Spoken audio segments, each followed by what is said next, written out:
Hi, I'm Victor. Welcome to Keynote. So a hot topic in CS is what is the true measurement of successful CS? And to me, it really means revenue. So that means whether or not your customers are happy with your product, if they're giving you a good NPS score, if they're using it quite well, that's great, as long as it leads to them staying with you longer, them paying more for your products and services, and ideally even recommending you to other prospects. So that means we need to measure NRR, or net revenue retention. And we can easily do so with this forecasted NRR dashboard, where I can easily see what is my forecasted NRR for a certain time period or a certain date and range, which customers might be churning, which customers have handed in their notice, for example. So we can act on this proactively.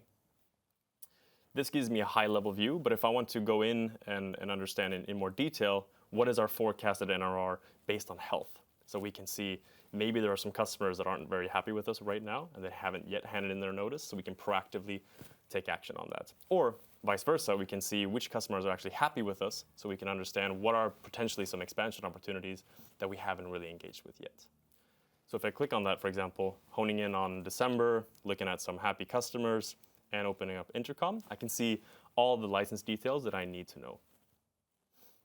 And in order to drive NRR, we need to understand what are some of the expansion opportunities that we have.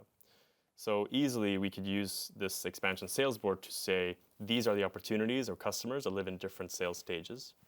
What are some of the opportunities that we have? How long have they been in there? What is our confidence? All thanks to bringing this into one place and giving you an accurate forecast of your expansion sales.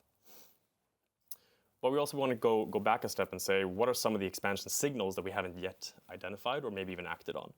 So for example, maybe these are some of the advocates that we should be calling to understand why are they happy with us?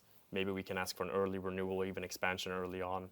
What are some of the customers that are using your products more than they are contractually allowed to? So we can say, hey, here's an early expansion opportunity, and vice versa, to act on customers that aren't necessarily using it as much as you think they should be doing. Lastly, in terms of expansions, many CS leaders struggle with how do we identify which customers have purchased product A, but haven't purchased product B, C, or E, for example, or D or E. This means that we can identify some cross-sales opportunities either within your product suite, or we could take a look at a whole company group, for example, to understand which customers are happy with us that we can use as a reference to say, here are some of your affiliates that we can expand into and use that as a cross-sales opportunity as well. And just as easily, your new sales team could live in here as well. So we could identify certain leads that are new. We could assign a certain health score to understand, okay, here's Kickstarter. They have a lead score of 77. The lead source came from Google, and Aretha is working on this, for example. This is the last time they spoke with them, and here's where we are in this process. Or we bring this into a full sales forecast with a pipeline with weighted averages, so we can get an accurate forecast of what is our potential new business revenue that we can then tie into your net revenue retention forecast that we previously spoke about.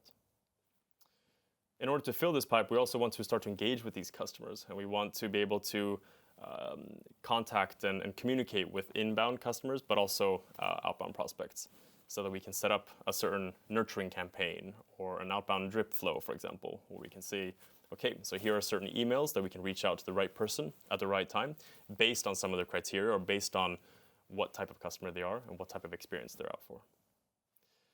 So as I mentioned, all of this to bring all of your revenue, whether it's expansion sales, cross sales, or even new sales, all into one place, so you can accurately forecast your entire organization's net revenue retention into one place. So super excited to see what you do and how you leverage this UI.